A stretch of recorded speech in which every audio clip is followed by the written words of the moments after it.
In his final weeks, my father liked to travel around the farm with me and talk openly about what would happen after his last day had come.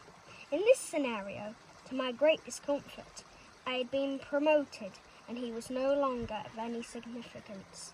He had become the past tense. I tried to stop him talking like that. The farm was still his in my mind, and I wanted to believe that he might not die.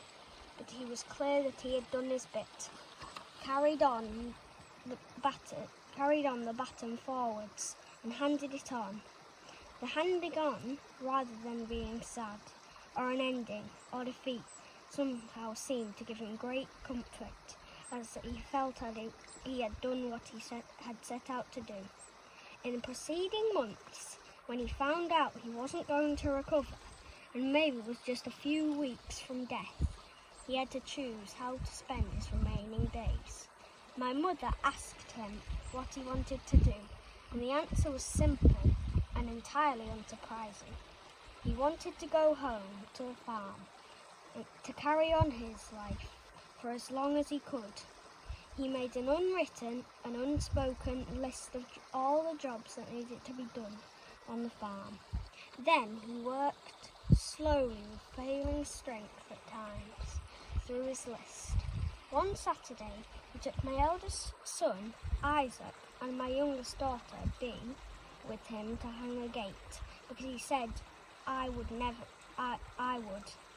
get it done. The gate was on the pastures opposite our farmhouse, between a field where our sheep were grazing, and a meadow full of wild flowers and vetches that we mowed each summer for hay. It is flanked on both sides by an old wall covered in moss and lichen that shines, depending on the light and the hour, green, yellow, purple and silver.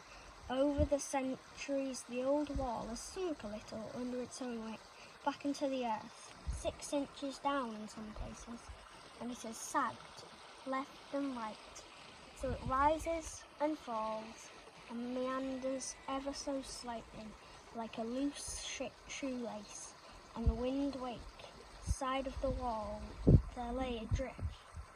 On the wind-wake side of the wall there lay a drift of last autumn's copper bronze beech leaves, wind brittle and crunchy like plastic crisp packets underfoot.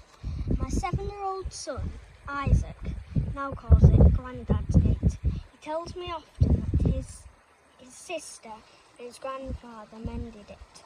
His grandfather spliced it together, 2 broken gates, recycling them to make a new one. My wife had smashed one of those broken gates on the school run, reversing her car out of the farmyard without seeing it. It had blown half shut as the children were scrapping her with their bickering in the back seats. The resulting mended gate looks a little peculiar, but it worked perfectly. I pass through it almost every day. It swings good and true. It rained the day they mended it, but they didn't seem to mind. They all came back soaked, but with smiles on their faces, proud that they had done it together. Dad knew there would be a million things he would not get done, not now get to teach my children. So much that might have been would now never happen.